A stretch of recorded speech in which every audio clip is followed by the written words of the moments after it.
Good afternoon. Good afternoon. Welcome to the inaugural meeting of the 50th year of the South Central Pennsylvania Genealogical Society. Been around for 50 years, which is great. My name is Jonathan Stair and I'm the president. I'm glad each of you came here today. I'm excited for many reasons, not the least of which is we have a fantastic speaker.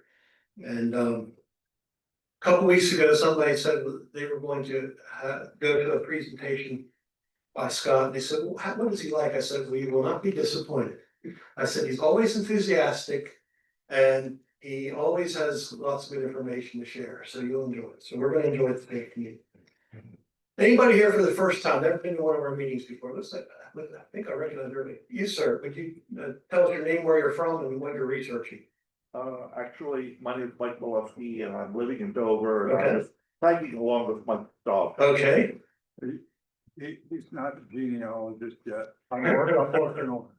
Well, we have some information for you later. So. Okay, anybody else? Well, welcome to today. You picked a good time, a good Sunday to come. Our last meeting was on June the 8th. We do have minutes. Unfortunately, nobody in this room has a copy of them, so we're going to dispose with the reading of the minutes, which I'm sure will not disappoint too many people. Treasurers and membership report, Margaret. Okay.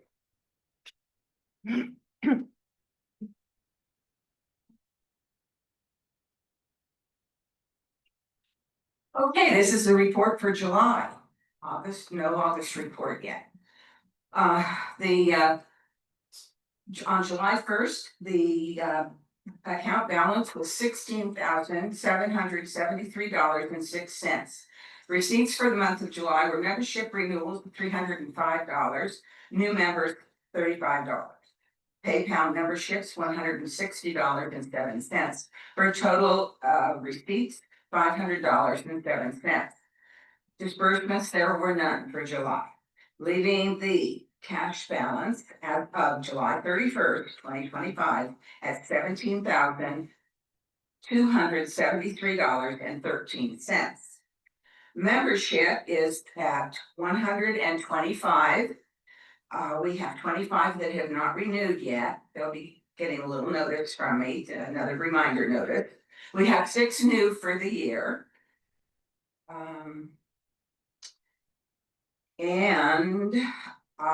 Okay, I just want to make a little announcement about the 50th anniversary. Yeah, there was a deadline of the 22nd, but I'm very flexible. I knew I would be having to make some phone calls, so I kind of rushed the responses to get in. Thank you today for the Andersons and Mr. Gerber campaign today, and they're coming to the anniversary. If anyone needs a scavenger hunt list, I do have one along. But what this, anything you have at home that's from the 1970s or 1975, you could bring in, and I do have prizes for everyone who brings something for the scavenger hunt on the day of the celebration.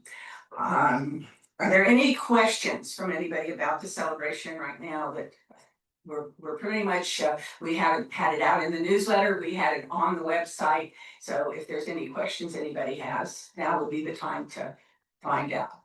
No? Okay, we're good. All right, I think that's all I have then, Jonathan.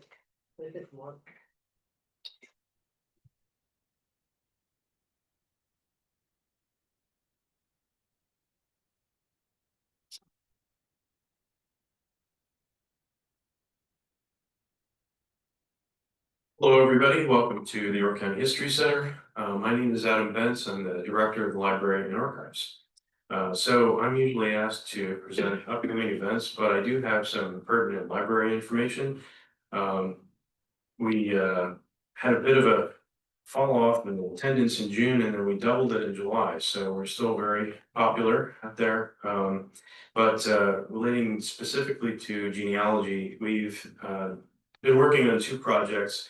Some of you are aware of this, but we've had a long-term partnership now with the Family Search Organization. And they've been sending in volunteers to scan records as well as our vital cards and other family cards, we call them, down in the library. That is going to be a very long-term process, but it is making progress over time. And we're just hoping that they're able to get some people in on a more consistent basis. So that is happening with the long-term goal of making our family cards available through the Family Search website, which means that everyone in the world can look at them at home. That's going to greatly increase accessibility to what we have. The second point is a little more specific to what we're trying to do. We were asked by the library committee, which a few of you are members, to do a better job of making to get a list together of all of our collections, which is basically everything from large collections of dozens of boxes to a file folder on a specific person.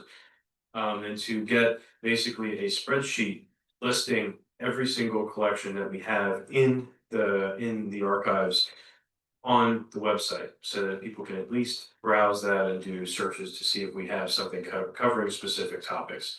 We are well on the way to completing that, and in turn, in a number of weeks, put a huge amount of that list together.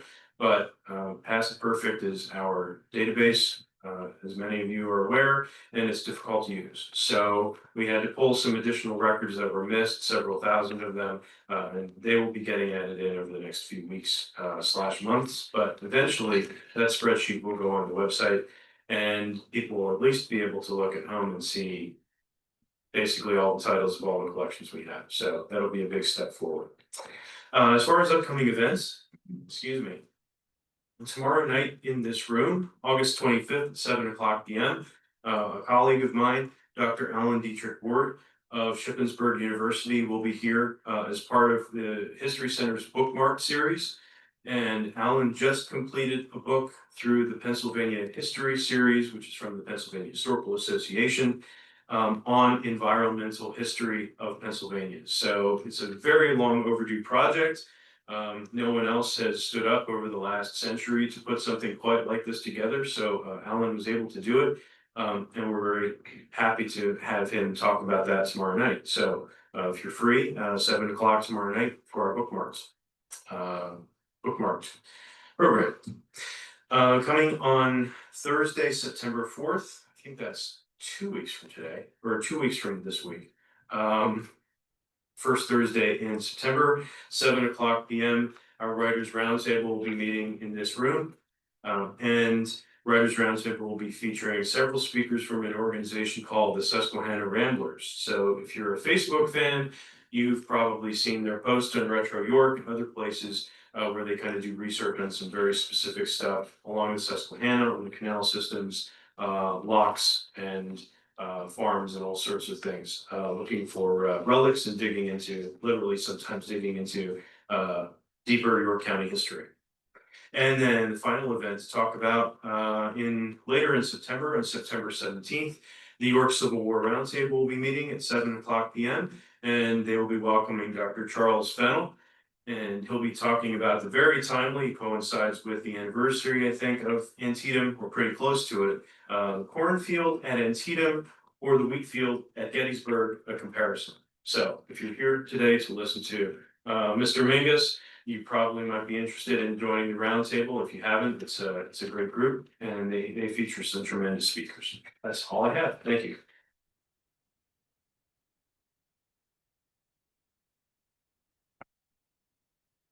Thank you, Adam. I have a couple other items I want to share with the group. First of all, I want to emphasize what Margaret said. If you have not registered for the 50th anniversary luncheon and program, pre-registration is required. You must register today. And those of you out in TV land, if you want to attend and have not registered, please do so. Margaret needs to know as soon as possible. And if you're here and you want to attend that program, see her today. It is free, but we need to have a total count and we need to have your name to get into this room for that program. I also am pleased to report that on August the 7th, Margaret and I became TV stars. I don't know if you watched the program on WHTM called Good Day Pencil PA, but we did like a 3-minute segment on the South Central Pennsylvania Genealogical Society. And And we I didn't, And we do give autographs. yeah, we do get autographs. I didn't think I did very well, but I emailed the link to my wife and my daughters, and they said, "Oh, you look great." Um, Adam said we did great too. so, if you're interested, you can find it on, I think it's on YouTube now, you can see what we did. We're only a small part of that whole program, but it was an interesting experience. On October the 19th, which is a Saturday, third Saturday in October, York County History Center will be having its annual Oyster Festival. Unless the board decides otherwise, we will be having a table there. And we would be glad to have volunteers to help us set up, tear down, and just sit there and look pretty. And talk to people who might stop by. And that'll occur right outside here, mostly over towards the Colonial Complex. But that is the York Center Oyster Festival on October the 19th. Also, we have a unique opportunity this year. Adam mentioned the Pennsylvania Historical Association. The Pennsylvania Historical Association is primarily a group of academic and public historians and high school teachers who teach it as well. But they do allow anybody to attend their conferences. And this year, their annual meeting is here in York. They're having a lot of York-based sessions. I am participating in June Lloyd. Where's June? I saw her. June and I are participating in a session on camp security. I think Sam Dorm and some of her colleagues are doing one on African Americans in York County. One of our speakers, Tyler Stump, is on a panel about records of people with disabilities, I think, in Pennsylvania. So there's going to be a lot of interesting and pertinent sessions. It goes from October the 9th through October the 11th. If you're a local resident, the registration fee is only $20.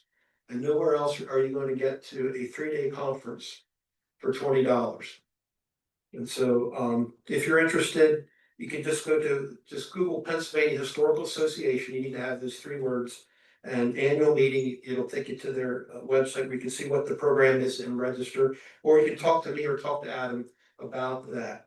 It's a great opportunity for local people to get a sense of what historians are doing all across the state. And not all the sessions will be real highbrow, so don't be afraid to attend.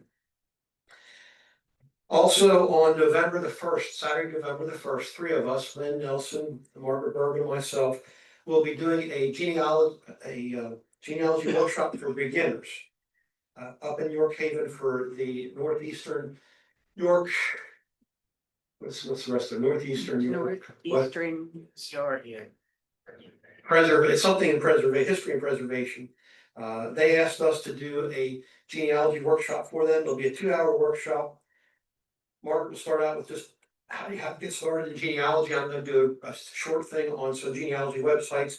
And then Lynn's going to follow up with her very interesting 8 things that she wished she would have known when she started genealogy. So if you would like to attend that, or you know somebody who's just getting interested in genealogy, refer them to the website for that organization, or you could. I'm going to ask them to put it at least in our newsletter about that program, and it will be free.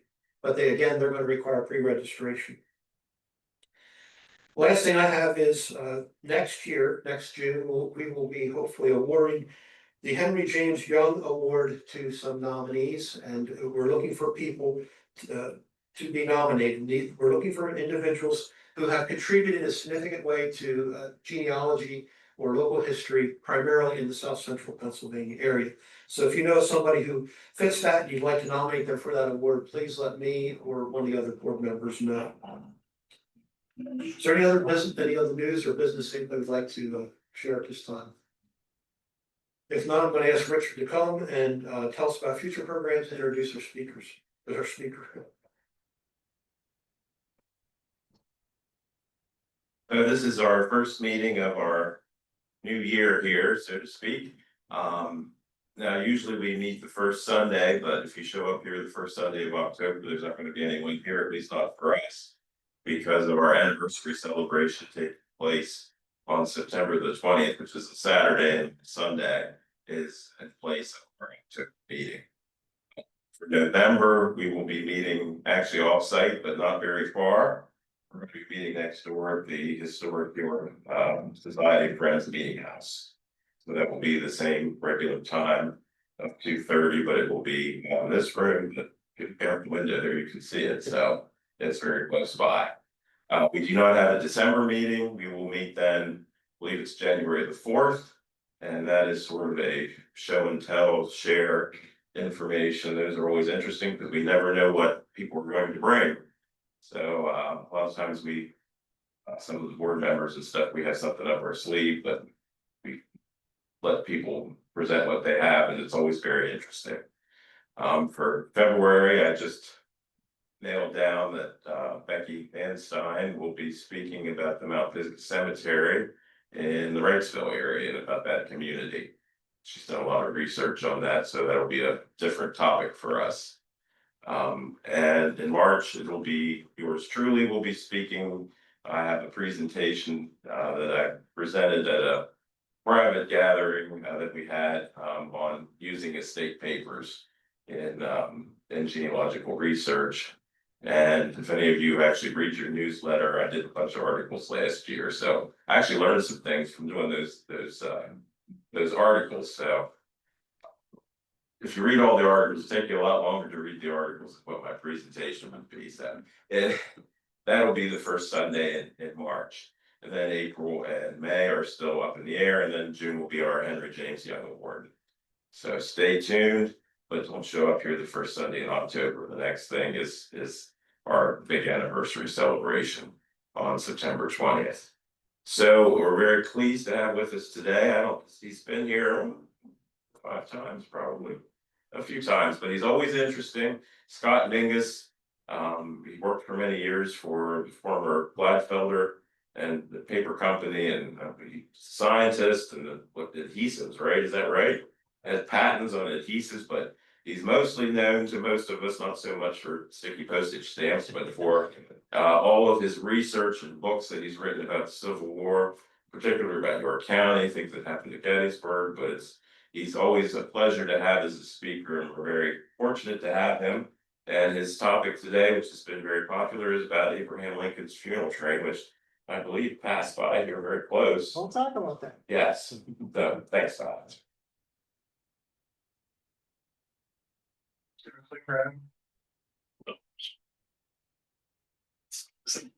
Should get them.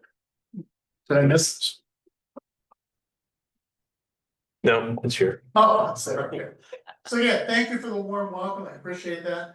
Okay, my name is Scott Mingus. Thank you. Yep, Dallas, Florida.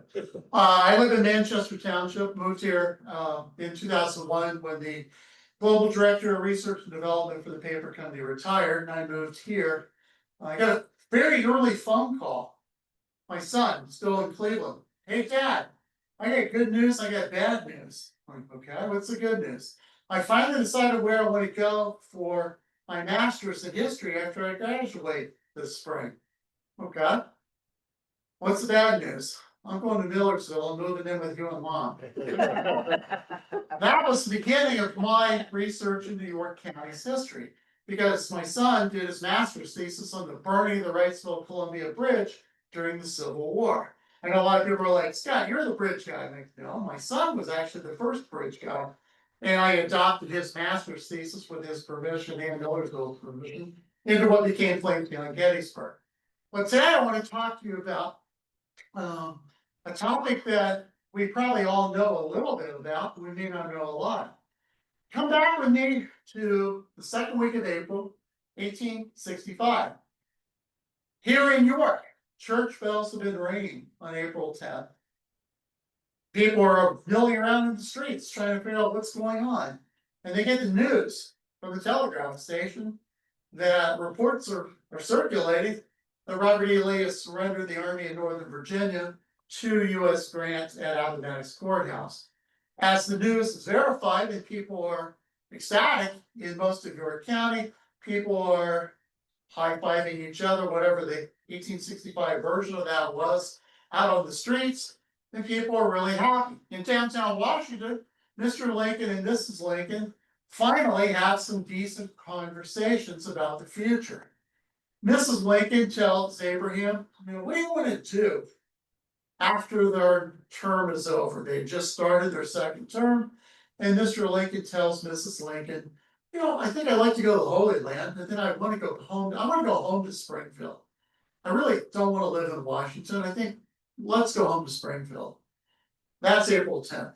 Lincoln makes a couple more speeches. He and Mary decide, let's have a date night on Friday night, Good Friday. They're going to send their son to the Globe Theater to see Aladdin. And Mr. and Mrs. Lincoln are going to go to Ford's Theater to see Our American Cousin. A play that's probably above the level of their child. Of course, we all know what happens at that Ford's Theater. John Wilkes Booth, a man with ties to York County, Judas did a lot of work on that early on, some of the education of him and Ned Spangler, who's also involved in this. But John Wilkes Booth shoots Abraham Lincoln. He dies the next morning. Now, keep in mind, it's Easter weekend. That's a really important fact to keep in mind. It's Easter weekend. You have to figure out what to do with the dead president. You have to start swearing in Andrew Johnson as the 17th president of the United States. You have to figure out, you're going to leave Mary in the executive mansion, as we then call the White House. You know, what are we going to do? What about Mr. Lincoln's body? We need a coffin. We need this. We need that. And Mary Lincoln's beside herself. I mean, the whole nation is really into mourning, and people are despondent over the death of Lincoln. And so it's really not a good situation at all. And Mrs. Lincoln really isn't helpful. So Robert Todd Lincoln, a U.S. military officer and Lincoln's oldest son, comes back to Washington, and he helps the War Department become the liaison between Secretary of War Edwin McMaster Stanton and Mary Todd Lincoln. So they finally, through the efforts of Robert Todd Lincoln, start talking about what do you want to be done with the body. So the first thing they got to do is figure out, let's take Mr. Lincoln back to Springfield, because he had requested that when his term was over, he wanted to go home to Springfield. Well, his term's definitely over at this point, so is his life, but we're going to send him back. Now, back in 1861, in February and March of 1861, Lincoln and Mrs. Lincoln had taken a very long train ride from Springfield, Illinois to Washington, D.C. She wants to somewhat replicate it. Now, sometimes in books you'll see they replicated it in reverse. No, they didn't. It's close. Back in 1861, Chicago wasn't part of the trip, and Cincinnati and Pittsburgh were. This time they're going to eliminate Cincinnati and Pittsburgh, replace them with Michigan City and Chicago, and so it's almost the same route, but not quite. So Mrs. Lincoln also, through her son, informs the U.S. government, I want you to dig up my dead son, William Wallace Lincoln. And he died of fever earlier in the Civil War. He was buried in a cemetery in the District of Columbia. And so they got to send crews around to, locate the grave, get permission to open it up, etc., and remove that body. So Mrs. Lincoln wants her husband and her son to ride back to Springfield together. She also, of course, has a big family. Not a single member of Abraham Lincoln's family rides the funeral train. Not one. But a lot of Mrs. Lincoln's family will ride the train. Mr. Lincoln has a lot of friends that are going to be on board, so we're going to need a car for that. Now, Samuel Morse Felton, who's the president of the Philadelphia, Wilmington, and Baltimore Railroad, donates his private personal car to the United States government for 2 weeks and says, use this car. It's very luxurious. It's very comfortable. Use that for Mrs. Lincoln's family and Mr. Lincoln's friends. So we got that. Now, because Lincoln is the head of the U.S. government's military force, they decide that we're going to have an honor guard ride all the way to Springfield. That honor guard is going to consist of 29 soldiers from the Veterans Reserve Corps. As Civil War buffs unfortunately call them too often, the invalids, or the Invalid Corps. But these soldiers who are incapacitated in one format or another are going to be chosen as the honor guard. They wore light blue uniforms, not the dark blue that we tend to think of. And Lincoln also has a number of senior military advisors and generals on board the train as well, including 2 men who were famous for their roles in Gettysburg. Major General John Gibbon and Major General John Caldwell are on board as well. Because Lincoln's also the head of the government, Congress wants to get involved. And so many congressmen want to ride the train, they decide we're gonna have a few, just one or two from every state. That's all we're gonna invite on that. Oh, by the way, states such as Tennessee that had come back into the Union by this point in time, they're allowed to have delegations. The governor of Illinois, the mayor of Chicago, almost the entire city council of Chicago, as well as city council and the judge and the mayor of Springfield, Illinois, are also in Washington. They want to go on board. You add all this up, you're talking about 250 people. Now, Mrs. Lincoln does not want one key thing that the government insists on, and that's the fact Secretary of War Stanton, huge admirer of Lincoln, wants him to be put on display multiple times. So if you see the train trip, every town that's in red, Baltimore, Harrisburg, Philadelphia, New York, Albany, Buffalo, Cleveland, Columbus, Indianapolis, Michigan City, Chicago, and Springfield, Illinois. Those are going to be public stops, and there will be funerals, if you will, or at least orations made at those spots, and the public can come see Abraham Lincoln's body. You know, they'll make the coffin so it has a hinged lid, so the faceplate will bend up and you can see his face as you walk by. That's 250 people, and it's a long trip. And Mrs. Lincoln's like, I don't want any part of this. And finally, the government insists that, we do want to have state recognition for this. And so Mrs. Lincoln finally agrees. But she puts a stipulation that nobody's allowed to sketch my husband's dead face, and nobody better be taking photographs of it. Now, what's amazing again, Easter weekend, the president of the Baltimore Ohio Railroad, John Garrett, and the governor of Ohio, John Breaux, who happens to be there in Washington, they are given the task of planning everything, the entire trip. Now, John Garrett is the president of, arguably, other than the Pennsylvania Railroad, perhaps the single most powerful railroad in the US, Baltimore, Ohio. He's got a lot of connections. Now, the government does not want to send government equipment, because the war's still going on. Lee surrendered, there's still a war going on, and there's still Confederate troops out there. So we cannot use government locomotives and government vehicles to move Lincoln's body. The government's going to get one boxcar to use as the baggage for all this, and they're going to build, or at least use, a previously built car as Lincoln's funeral car. But all this stuff, Governor Breaux also decides that, every time the Lincoln crosses the state line, the governor of the new state in which the train is going to go to, he will get on the train as soon as it crosses the state line and will take ceremonial control of the Lincoln funeral train in the name of whatever state they're going to. So John Breaux, John Garrett spent Easter weekend and all day Monday and Tuesday finalizing all these plans. 17 different railroads, and every railroad is going to have to provide at their expense a locomotive, a fuel tender, and 6 passenger cars. Every railroad. The US government's only going to send 3 cars, one of which is donated by the Philadelphia Women's in Baltimore, as I mentioned. So Garrett amazingly pulls this whole thing off. They have the timetable ready on Monday morning. They have it finalized by Tuesday at noon. It's amazing how quickly these people work. Now, because we're going to show Lincoln in all these different spots, we're going to put an embalmer and an undertaker on board the train as well, just to make sure Mr. Lincoln looks okay. And because other than the search for John Wilkes Booth and the William T. Sherman trying to corral Joseph Johnston's army down in North Carolina, otherwise, it's the big news event in the US, the Lincoln funeral train. So reporters from New York, Boston, Chicago, Philadelphia are going to be put on board the train, and 2 reporters from the Associated Press. Our reports we have here in the History Center of the York newspapers are all the feeds from the Associated Press, from the pool reporters that are on board. All right, so with all this planning going on, what about Mr. Lincoln? Let's go back to him for a minute. We need to have, how about a coffin? So the first thing the government's going to do is build a coffin in black walnut. There are approximately 1,000 solid silver tacks that are tacked into the side of this thing as decorations. Solid silver. It's a massive thing. Oh, by the way, it's $1,500, and At one point, a government official wants to send a bill to Mary Lincoln.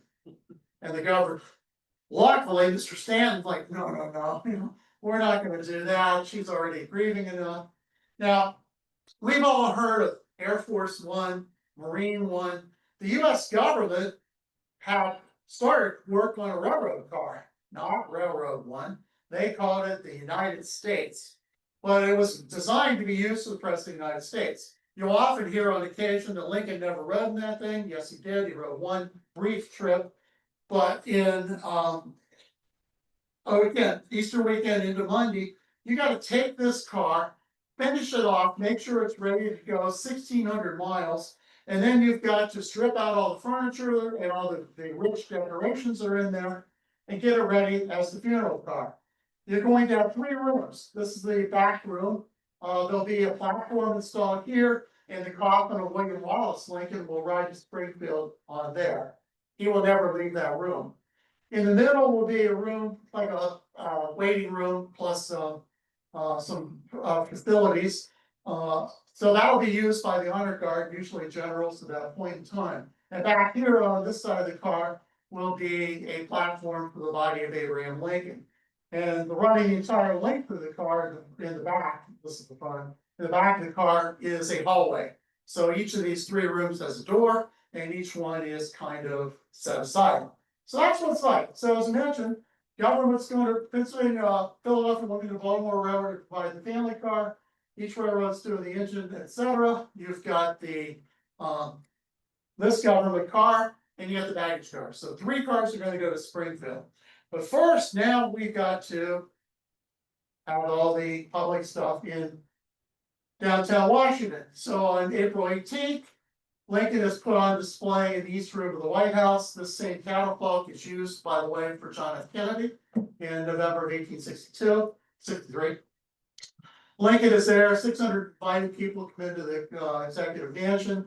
The next day, they're gonna have this massive parade up and down the streets of Washington. Again, we've seen the Civil War caisson that Abraham Lincoln's coffin was put on. Remember little John saluting the caisson as it goes by in 1963? That's the exact same caisson that had been used for Abraham Lincoln. Kennedy was a huge admirer of Lincoln. Now, a lot of the stuff from his funerals, etc., were kind of based on what had happened in 1863, 1865, I mean. So the bodies lies at state, everything's all done. It's now Friday, April 21st. It's been 1 week since Abraham and Mary went on their date night with Clara Rathbone, or Clara Ward and Major Rathbone. They are now ready to leave Washington, at least Abraham Lincoln is. Robert Todd Lincoln is going to ride the funeral train on April 21st. Mary will not ride the train at all. She is so distraught, she basically tells her son, we'll be there for the funeral, but I'm not going to any of this stuff on any of these cities. So Robert will go to first ride from Baltimore and will then leave and will go back to be with his mother, who is still bordering on fits of almost insanity with the grief that she's in at this point. All right, so it's Friday, April 21st. This is US Capitol Building. There'll be a procession down New Jersey Avenue to the Baltimore Ohio train station right here. US Grant and the Major General William Thompson Sherman, number of other generals, Joe Hooker, etc., are all walking back here. New President Andrew Johnson and the US Cabinet are in the procession as well. Oops, let's go back one. And there's a York County connection. The Baltimore and Ohio is the first of the 17 railroads involved. And look at this name, Carroll S.A. Miller of Hanover, Pennsylvania. Sometimes erroneously referred to as the engineer that drove the train. I even made that mistake on one of my ones. And I find out, no, he was the fireman. He wasn't the engineer, he's the fireman. But there's a Hanover connection to the Lincoln's first funeral train. As meant that Robert Todd Lincoln's on board, the train takes off. First stop is Annapolis Junction, where this is the Lincoln on board, US officer acting as an honor guard, and Governor Augustus Bradford gets on board at Annapolis Junction. He is a Democrat. What party is Abraham Lincoln? Do you think these 2 guys like each other? Yes or no? They like each other very much, actually. The reason being, Augustus Bradford is what's known to Civil War historians as a war Democrat. He is not a Republican, but he certainly doesn't want Southern independence. And he's the governor of Maryland, folks. You know, he doesn't want Maryland to be somewhere else. He doesn't want a new country. He is a war Democrat supporting Mr. Lincoln's war policies. He's also a very good personal friend of the governor of Pennsylvania, Andrew Gray Curtin. So Bradford gets on board. Indianapolis train steams into Camden Yards. The Orioles were not playing that day, I guarantee it. But for those of you who are baseball fans, you recognize this building? Right there, this building is the Utah Street Warehouse. And beyond that, of course, the Camden Yards Baseball Stadium. So the train station's still there.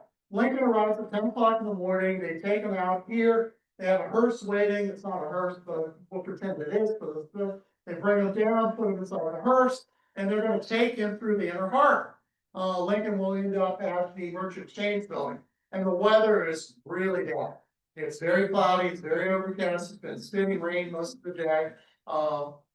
And there are no photographs, not a single photograph taken of the Lincoln funeral train on April 21st. Because in those days, you didn't do this and take a selfie with the Lincoln funeral train behind you. You had a much more elaborate process to take photographs, and you need a light and lots of them, which they don't have on April 21st. So Lincoln's going on. While all this is going on, and people are viewing Lincoln, they're going to take the 3 train cars that are going all the way to Illinois and move them through the inner harbor using teams of draft horses, because locomotives aren't allowed under power in downtown Baltimore. So you got to move things through the inner harbor using teams of horses. And so the 3 cars that are going on, 1 car still containing the coffin of William Wallace Lincoln, they're brought to the Calvert Street station of the Northern Central Railway for the next part of the trip. This is Calvert Street Station. It now is the site of the Baltimore Sun's printing plant along Jones Falls Expressway, I-83, and the old freight warehouse is now the Downtown Athletic Club. So if you're getting familiar with that, as you go into downtown Baltimore, that's where this train would have arrived. So at 3 o'clock, we're going to have Lincoln back in the coffin inside the funeral car. We're going to take him on to York County. Now, this is the schedule as printed here in York. Going to leave Baltimore at 3 o'clock. We make a stop in New Freedom to pick up the governor of Pennsylvania. In those days, you could not make a train ride from Baltimore to Harrisburg without stopping in York for food or fuel. You could do it, but it was not recommended. So almost every train, unless it was an emergency, did stop in York to be refueled. Now this is a 50-50 shot that this is the locomotive that brought Lincoln's body to York. They bought 2 new locomotives from the Baltimore Motor Works just at the end of the Civil War. That might be the one they used. They were identical. I don't know. So we only have pictures of one of the 2. So maybe that's the train that brings Lincoln here. Maybe not. But at least it would have looked like that. So train arrives, leaves Baltimore. This is the conductor. His name is William Henry Harrison Gould. He's from Baltimore. Now you cannot get on the funeral train unless you have got a signed pass from the Secretary of War, or you are an employee of the railroad with signed permission to be on it. So this is Northern Central Railway conductor. This is William Henry Harrison Gould wore this. There's Abe in this rosette. This artifact still exists. It's on display right now at the John Harris Museum on Front Street in Harrisburg at the Dauphin County Historical Society. So you're welcome to go up there and take a look at this artifact. It's something that came through York County on the Lincoln funeral train. So the train arrives here at New Freedom, Summit number 1, as the railroad called it in those days. The Pride of Bellefonte, Governor Andrew Gregg Curtin gets on board. His good friend from Maryland stays on board because Bradford and Curtin are really good friends. And a reporter sitting behind them, noticing the camaraderie between this Democrat and this Republican, remarks, "I believe this is the most friendly relationship between Maryland and Pennsylvania in either state's history." You know, because these two states fought a war at one time, you know, Creasap's War. So Governor Curtin now steps on board, the train's running about 5 minutes late at this point, and now they are going to head up towards York. Now, back in 1863, Abraham Lincoln has made his only 2 trips into York County on this railroad tracks. I spoke here yesterday for about an hour and he had over Junction on the history of the train station there and the railroad. But this line went to Gettysburg. This is the way Lincoln would have taken to go for the Gettysburg Address. This line ran to York. 1863, he goes left. 1865, his dead body goes to the right. Does not stop. Now, the government has a number of different rules in place for the funeral train. Probably a good time to mention this. Number 1, all traffic must be off the railroad a half an hour before the funeral train arrives, and no other trains may resume for half an hour after the funeral train leaves. They don't want to have any collision. Most of these tracks are single tracks. Rule number 2. The Lincoln funeral train may never go over 20 miles an hour in the open countryside, 10 miles an hour in the open city. Rule number 3. Every railroad will provide a pilot train consisting of a locomotive and 1 passenger car. Don't need a fuel tender, just those 2. That pilot train will leave 10 minutes before the funeral train. It will inspect the tracks, it will make sure there's no sabotage, and it will also give warning to all the communities along the way that if you have bands, if you have military people, if you have folks who want to come out, choirs that want to sing, you got 10-minute warning. You know, that Lincoln's on his way. Another rule that they've made about this is the fact that, again, nobody is going to be allowed on the train, as mentioned, without some sort of assigned pass. Anybody that wants to get on a train better have a really good reason to do so. The governors are going to take charge, as mentioned, so you know everything seems to be working fine at this stage. Lincoln arrives here in downtown York, where we have a peace Democrat, not a war Democrat, a peace Democrat, who is the local chief burgess. He's also head of the Democratic newspaper, downtown York. But in a nice display of bipartisanship, he does a really good job of planning Mr. Lincoln's stay, brief 10-minute stop in downtown York. They are going to decorate some of the buildings. They'll have, you know, cannons firing, salutes. There'll be soldiers from the U.S. Army Military Hospital be lining the tracks. And, very small does the job. There's no problems. A few thousand people. The counts vary. I've seen anywhere from 3,000 to 5,000. I've seen one ridiculous comment that 10,000 people came to York. No, I think it's probably closer to 3, maybe 4 at most. But they're here in York. It's raining. It's, you know, the little drizzles now turned into a fairly steady downpour. And while Lincoln's here, this lady, courtesy of YCHC, thank you, Adam, Isabella Small, comes on board. She brings her manservant. She also brings 5 other ladies, and they're going to put a bouquet of white camellias and white roses onto this is the only known photograph that I know of the York Civil War train station. And apparently they have violets on it too, but I've never, other than this one quote, I've never found anything about violets, but maybe there were some. And this is John Aquila Howard. You ever seen this one, Adam? It's Aquila Howard. Courtesy of Gordon Smith gave me a right to use this photograph. This is the man that will actually take the wreath, go into the funeral car and put it on Abraham Lincoln's coffin.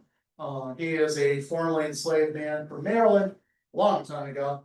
And he's been working in the Smalls Mansion for a long time. Train, as the weather gets really bad, comes up through New Cumberland and comes here, has to do this gyration, then to back across Foster's Island, now known as City Island, comes in, goes into downtown Harrisburg, across this bridge right here. Now, as the train arrives in downtown Harrisburg, the thunderstorm that's been brewing all day hits in spades. More than an inch of rain starts falling, wind is whipping, some accounts just as high as 50-mile-an-hour wind gusts. It's miserable. And you got to get Abraham Lincoln through the streets of Harrisburg. There's only one known drawing, even as the thunderclouds are rolling in. Here is the Northern Central train as has arrived in Harrisburg as people were standing around, waiting to get Lincoln off. Now they're gonna take Lincoln from the train station down through the streets of, Harrisburg to the old state capitol building. This one burned down after the Civil War, but I want to call your attention to this. You're gonna carry Abraham Lincoln's body in a thunderstorm, in a driving rainstorm, up limestone steps without dropping them. And you're an invalid.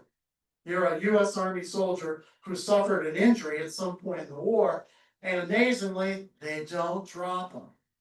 They get Lincoln. I mean, every time I see his pictures, I have nightmares when we pallbearers slipped with my grandmother in the snowstorm, and her coffin starts, and it was not good.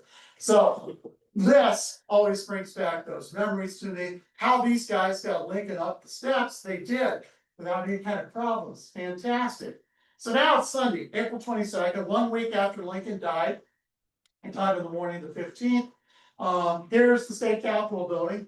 They honor the request not to take any pictures of the coffin, so there's the dais, the bier, if you will, that Lincoln will be put on. This is Mayor Augustus Roomfloor. He's a native of Paris. He's a Frenchman, a Democrat, the governor of highly Republican Harrisburg. It's kind of amazing. A Democrat actually won the election in Harrisburg, and he did. And like the mayor of York, he does a really good job of planning everything.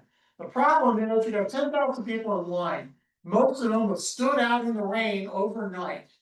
Now, any of you people familiar with Civil War women and the clothes they wore? Can you picture hoop skirts, petticoats, whatever, soggy? Because it is standing out in the rain in line in this thunderstorm. And so everybody's dripping, it's wet, it's kind of miserable. And then at 9 o'clock, they shut the doors with about 8,000 people still in line. 2,000 people got through, and they opened the doors for military officers, the Pennsylvania State Supreme Court, the Pennsylvania State Legislature, the Pennsylvania State Senators. A lot of dignitaries are allowed to look at Lincoln's body. In the meantime, they've disconnected the 3 cars from the Northern Central train, hooked them up to the Pennsylvania Railroad. It's a mess. But the weather's really nice. This is the first known photograph ever taken of the Lincoln funeral train. That right there is the Northern Central train. Oh, right here is the Northern Central locomotive on its way back, getting ready to go back down. Here is, you can barely read, PENNSYLD, etc. Pennsylvania Railroad. The PA becomes the 3rd railroad to pick up Lincoln's body. This is the funeral car right here. This is the Philadelphia, Wilmington, and Baltimore's car for the Lincoln family. You see some of the dignitaries here. Everything's getting ready to go. We got lots of photographs. Here's another one that's showing the locomotive. There's the engineer, John Miller. He's from Reading. Funeral train getting ready to go. And the funeral train, this is the actual color scheme of the funeral train in Pennsylvania, at least in Harrisburg. It looks like a Christmas train, not a funeral train. But that's the actual coloration of that train from all the records of the Pennsylvania Railroad that I've been able to find. And my friend John Ott sketched this. So the train's supposed to leave at 11 o'clock from Harrisburg. It's due into Philadelphia at 4:30. It's got to make another stop in downtown Lancaster for wood and water.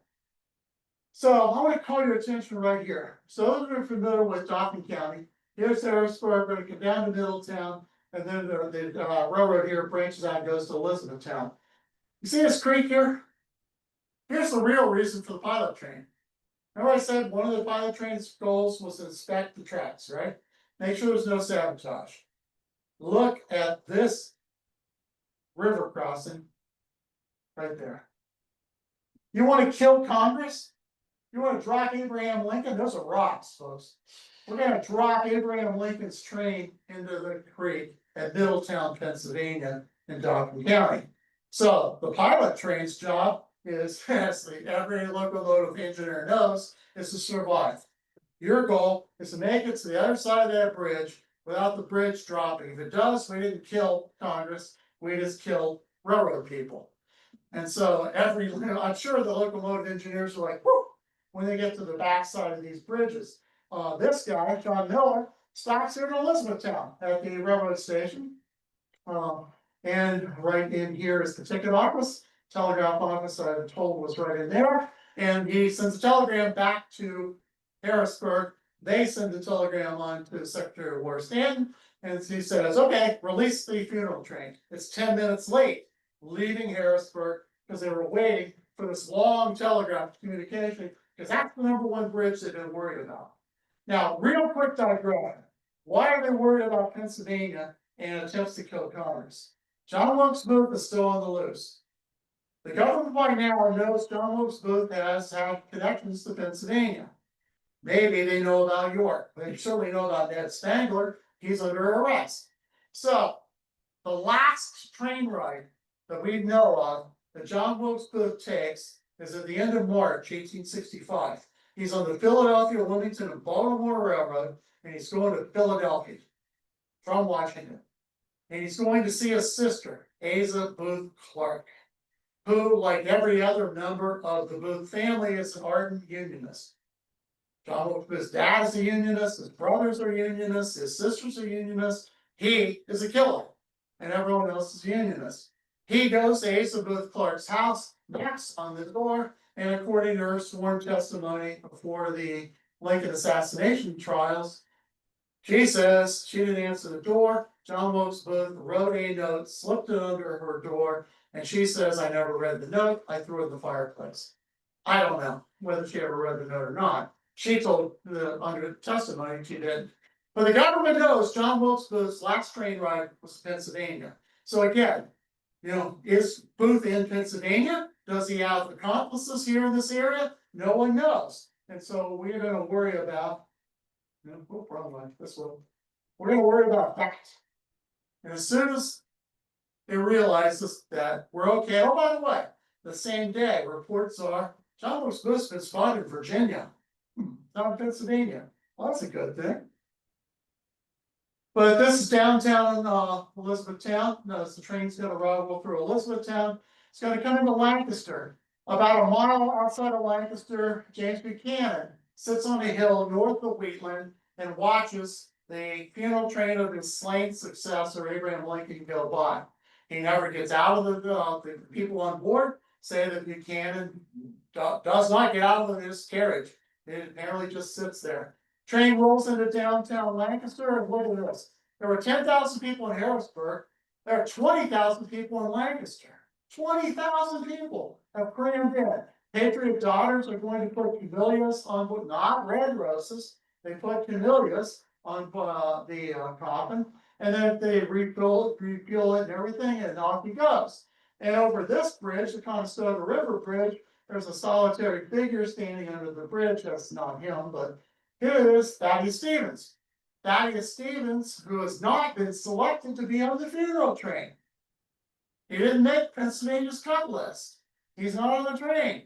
Well, he's a radical Republican, and maybe they didn't want radicals. I don't know. For some reason, Stevens is not on. I never really researched why he's not on, but he's not on. And one of the reporters on board says as the train steams across the bridge, their last view of Thaddeus Stevens is he's standing there bareheaded, arms down, looking down as the funeral train goes overhead. Now they're going to go on to Gap, Pennsylvania. The reason I bring Gap up is remember I said that every railroad you had to get the traffic off half an hour before, and they couldn't run or resume until half an hour after the funeral train leaves, right? This field here is by a big siding where the Pennsylvania railroads parked all the trains. Because again, we don't want to head on a collision with Lincoln. And so here's the old freight station, there's the passenger station in Gap, there's the railroad tracks running right through there. And right in here, as the train goes by at 10 miles an hour, all the PRRs people are like, okay, let's honor Lincoln. Except for 2 or 3 people whose diary letters I found over the years that said, we don't understand the hullabaloo, we need to get to Harrisburg. Some people, of course, have their own agendas, even then. All right, so funeral train rolls into downtown Philadelphia. Here they are again down there. And you guys remember crushing pennies or nickels on the tracks when you were kids? Remember that? There are 2 pennies crushed by the Lincoln funeral train right here at West Philadelphia Station. So you can see it there, 4 p.m. coming in from Harrisburg at West Philadelphia, because in Philadelphia at 4:30. But here, Pennies ran over by Lincoln's funeral train, April 22nd, 1865. Those are the collection of the Union League, which graciously gave me permission to use those photographs. There are, again, lots of photographs. This photograph, again, you erroneously see all the time in Civil War literature is being taken in Baltimore. There's no photographs in Baltimore, folks, because the weather's too cruddy. And being a Civil War geek, and having written a book on the Philadelphia, Wilmington, and Baltimore Railroad, I recognize that real instantly. That is the Soldiers' Aid Station opposite the PWB's train station on Broad Street in Philadelphia.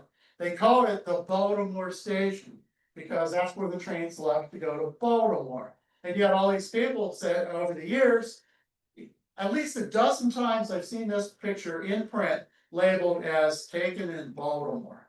No, it's taken in Philadelphia, here in Pennsylvania, by Ridgway Glover. And even the original Library of Congress says correctly it's taken at Broad Street Station. Yes, it was. There's the first known photograph ever taken of Lincoln's coffin, taken in Philadelphia, not published until well after the event. This photographer did not want to get in a lot of trouble with the US government.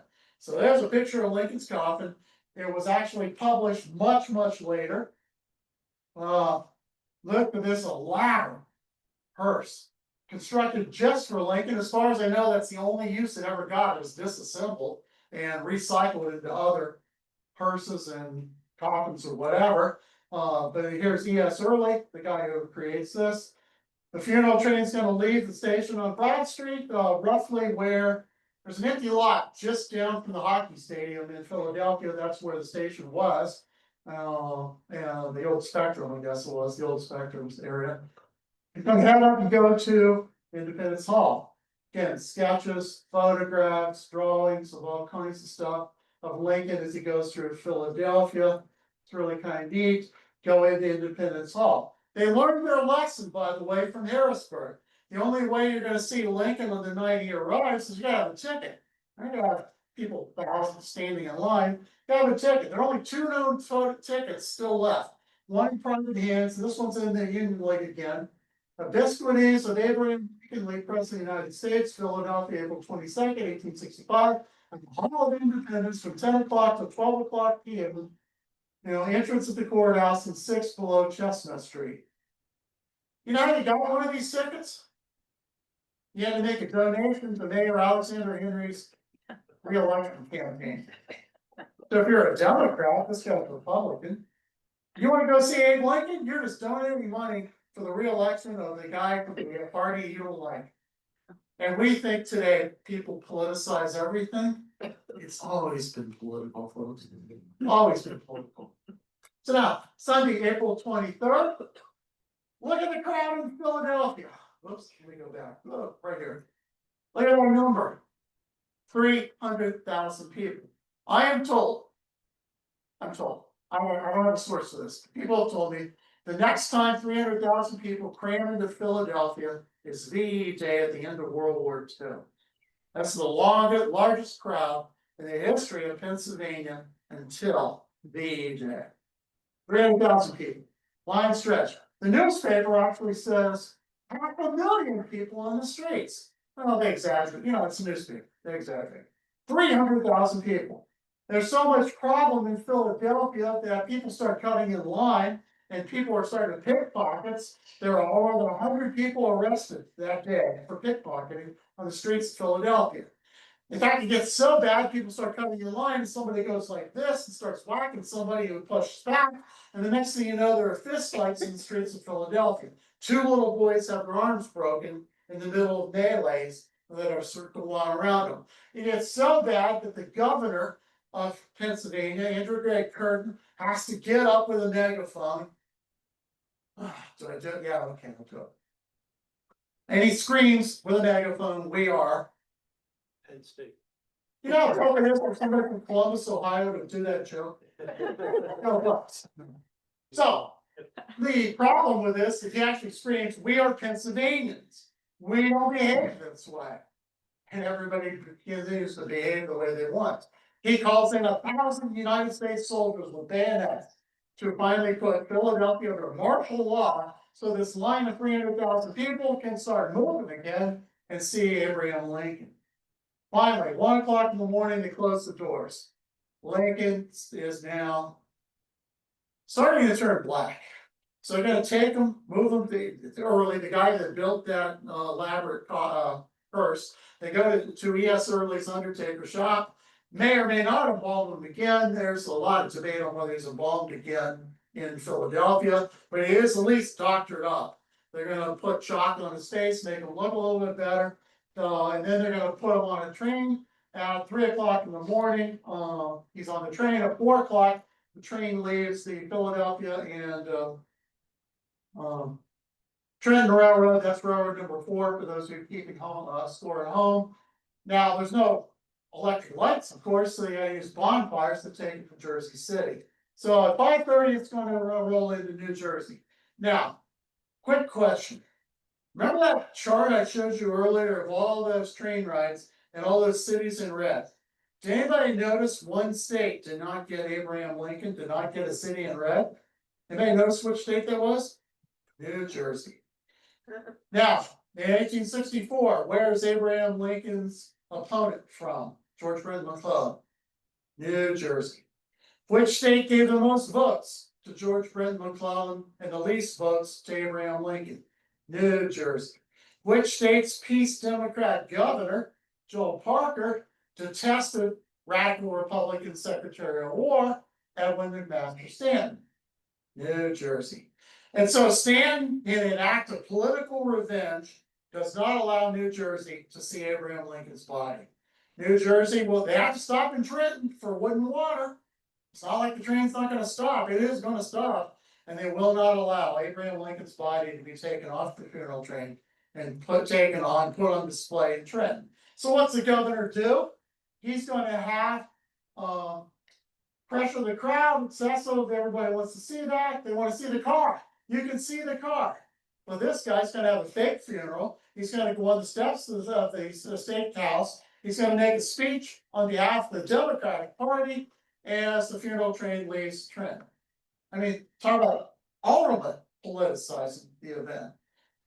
So the train's gonna go to Jersey City, and it's going to go on this fantastic railroad ferry. There are 3 cars that have to be ferried into the train station in New York.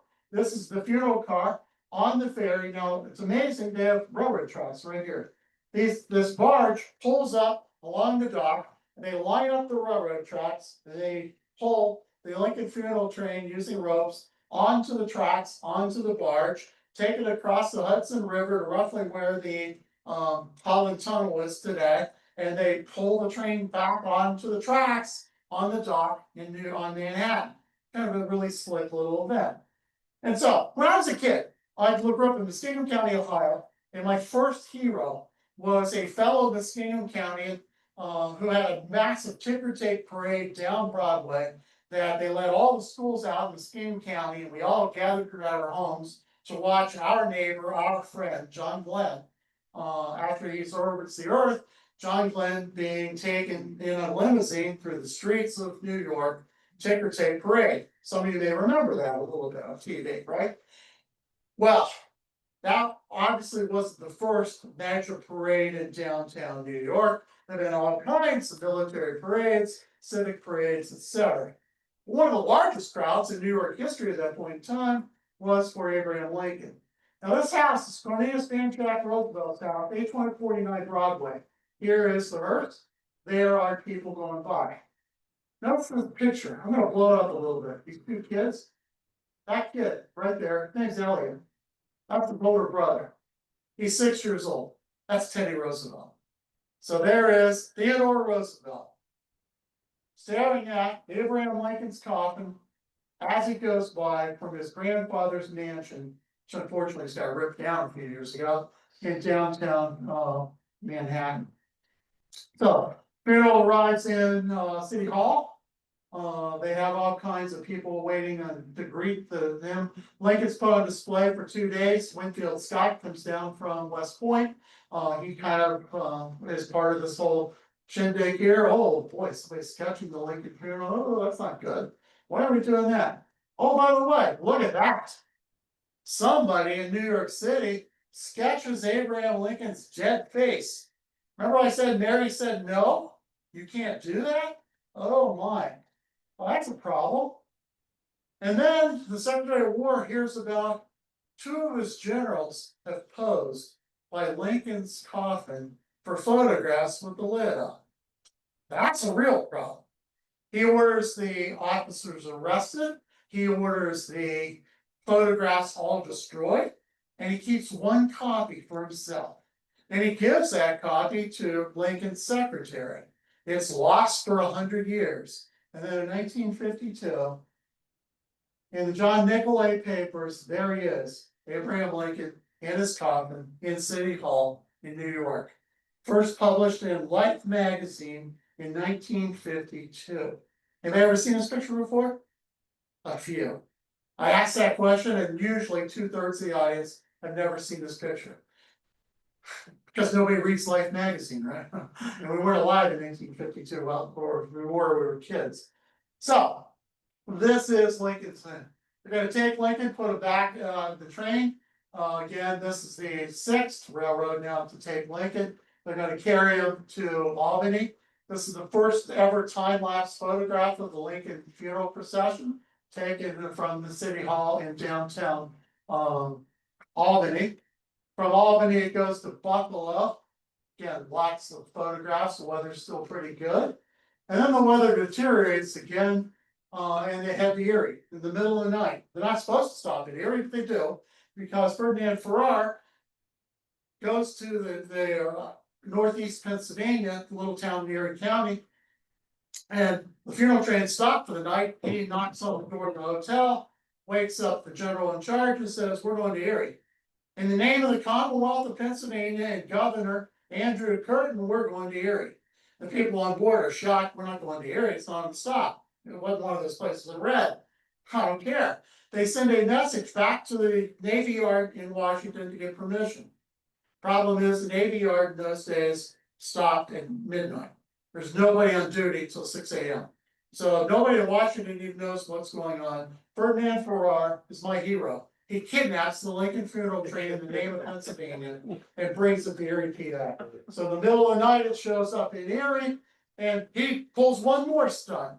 He has people blow the whistles and blow the steam engine bells, etc.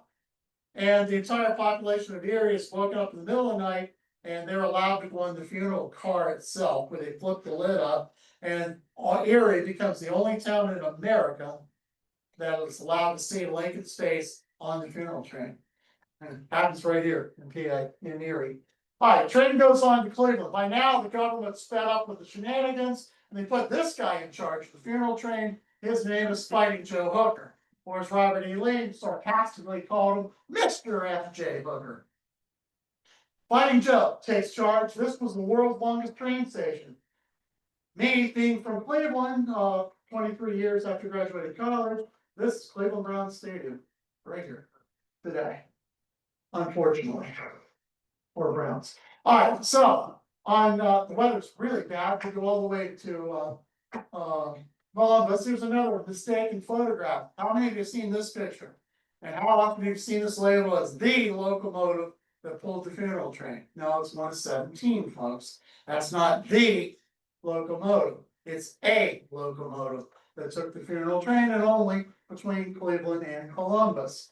Funeral train rolls into Columbus, 50,000 people there. The weather is horrible. It runs to Richmond at the line. Republican governor of Indiana, Oliver Morton, gets on board. Again, weather's really bad. They managed to take one photograph of the preparations for the funeral train to arrive before the weather just goes awful. Train rolls into Michigan City. They're going to have breakfast for everybody on board, lots of speeches. Governor of Illinois gets on board. And why I stop here is they hook up the very first Pullman car ever developed, is put on the train here at Michigan City, Indiana. And George Pullman, pretty good coup. He puts on one of his real comfortable sleeper cars, and members of Congress are on that. And when George Pullman needs some government support later, and as he's developing the Pullman Rail Car Company, he can always look back and tell Congressman, look what I did for you in Michigan City. Remember my cars? Yeah, give me money. So, not only are we politicizing the Lincoln funeral train, we're using it for business advancement purposes. On May 1st, it arrives in Chicago. There's again dozens and dozens of photographs. Train arrives in Springfield. Now, remember I said Abraham wanted to go home. Mary Lincoln has insisted the railroad put it for one day only, develop a spur that stopped in front of Lincoln's house. And so they divert the train to Lincoln's house. They pause the train in front so that Abraham Lincoln's coffin is facing, they open the lid so that he has a view, of his house. But in Mary's mind, that's how she consoles herself that Abe went home, and how he wanted him to go home. So, funeral train, my good friend Liz Wyman from Shakes Manor gave me these photographs from her collection. This is the actual hearse in Springfield, Lincoln's first interred there. 1,654 miles, 440 separate communities, 7 states, 13 days, 3 million people lining the tracks or going to funerals. 3 million. Final slide. I'm often asked, what happened to the funeral car? The funeral car is used again by the US government for the funeral procession of Fanny Seward. She's taken to Auburn, New York, and she lays in the exact same room as Abraham Lincoln in line on the same platform. And then the government gets an offer. Abraham Lincoln's bodyguard, Wardell Landon, goes to Secretary of War stand and says, I want to buy Lincoln's funeral car. Okay, you're the bodyguard? Sure, make me an offer. He doesn't want it for his personal collection. He's an early version of Flipper. For you people who watch the TV programs when you flip houses, Wardell Landon, Lincoln's bodyguard, buys the funeral car and flips it to the Central Pacific Railroad. It is stripped. It is used as a dormitory for the Transcontinental Railroad. We can track it almost to Promontory Point. We don't know if it ever gets to Promontory Point, Utah, but the funeral car is at least somewhere in the vicinity. It's then flipped again. A guy buys it, restores it. By 1876, it's on display at the Centennial Celebration of the United States. It's also put in St. Louis at the World's Fair. It's in Chicago at the World's Fair there. And by 1900, it's in pretty bad shape again. A guy in Minneapolis, Minnesota, buys the funeral car and decides, okay, I'm going to turn this into a showpiece again. And so over the winter of 1910, he has it at Columbia Heights on a siding outside of Minneapolis. He builds a shed around the thing to protect it from the harsh Minnesota winters, right? But it's a very dry winter. Didn't really need the shed.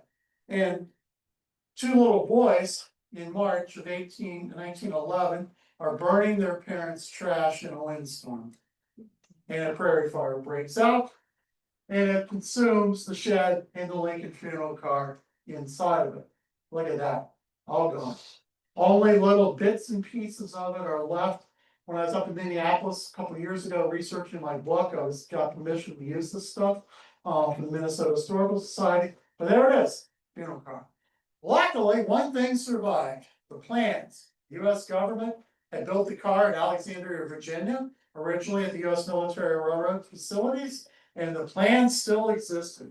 And back in 2010 or so, a guy named Carl Clokey from Elgin, Illinois, finds those plans, decides to rebuild the funeral car, and there it is. Now, permanently established in Pennsylvania, Lancaster County, at the Stone Gables Estate, not far from the Star Barn. There is the exact replica of the Lincoln funeral car here in Pennsylvania. Hopefully to stay in Pennsylvania. And again, with the replica, this is not Ernie Hefner's version. This is another person's version of what the funeral or coffin would have looked like. So I want to thank you guys. Obviously Richard, thank you, Jonathan, everyone else that's involved in the Adam, of course, for your hospitality today. I want to thank everybody for your hospitality. Ignore that, it's on sale today for $10. If you want to give 15, the other 5 will be given back to the Genealogical Society to help with different programming and things. So $10 is all I ask. Thank you so much. Have a great day.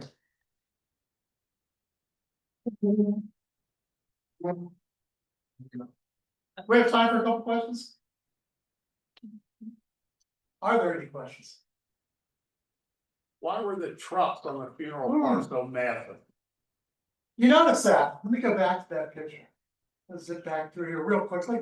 That was originally built for the president's use.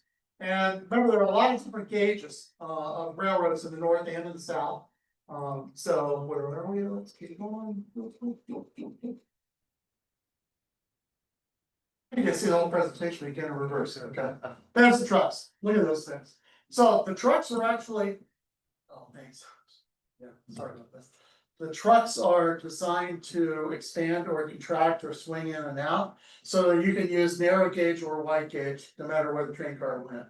So it also made for a very bumpy ride. So as it went over switches and stuff, there were people on board that were, you know, they noticed the jolt, every time they went over a switch because of those weird trucks. Good question. Yes, Do you know the names of the Pennsylvania congressmen that were on the train? yeah, I do. I got it in the book, but I'll show you in a minute. Yeah, we have a complete list of all the congressmen. I have a list of everybody on board in the back of the book, but at least as best as I can decipher who was on the first. People got on and got off at different times. Simon Cameron got on in Lancaster.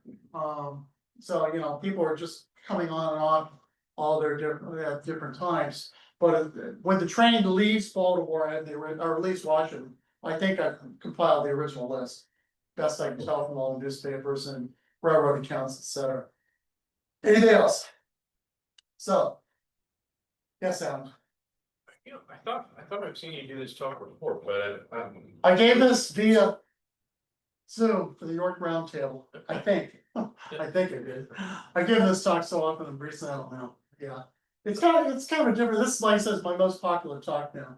I give this all over the US now, recently. And I changed the slides, this is my Pennsylvania set. I have other slides for Ohio, other slides for Indiana, Illinois, whatever. So you see the Pennsylvania version, yeah, yes. So each time they change state, they change 6 cars. No. Every time they change railroad, yeah, the So- 3 cars always went, and then the railroad. For instance, there are 5 railroads in New York alone. But every time they're on one of those railroads, that railroad provides the pilot train and the locomotive, fuel tender, 6 cars. 6 cars, so all the people that were in those 6 cars vacated and reloaded They up. all, but there's a baggage car, so all your bags stay on the baggage car. So all you need is a valise for whatever you're gonna use overnight, because every night they stop at a really nice hotel. This is Congress, mind you, so it's a really nice hotel with a nice dinner, all that, you have your valise for the day or whatever your assistant has packed for you back in the baggage car. But most of your trunks and stuff that you're drawing from are always on the baggage car. But, yeah, you talked a little bit about embalming and whether or not he might have been embalmed again. yeah, there's a lot of debate on that. I don't think so, but I've heard that there are some Philadelphia newspaper accounts that tend to hint that when he went to E.S. Early's facility, that Early may have embalmed him again. Did they do anything for refrigeration?